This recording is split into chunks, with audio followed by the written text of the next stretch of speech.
About to get off the highway here and taking my granddaughter home as we usually do every day. It's a very nice evening. Low humidity, cool out, no wind. Perfect for fuel mileage. Look at that. 65.3 miles to the gallon.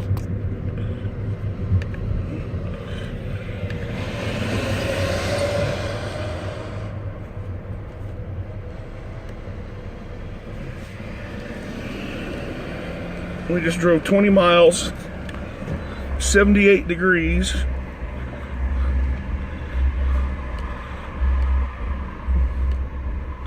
Drove 53 mile an hour average. It's pretty good. The Turbo Max worked really, really well. They start to change the fuel just a little bit more in the winter and start to add a little more cetane to it. And for the colder weather starts, and it reacts with our fuel modifier fantastically.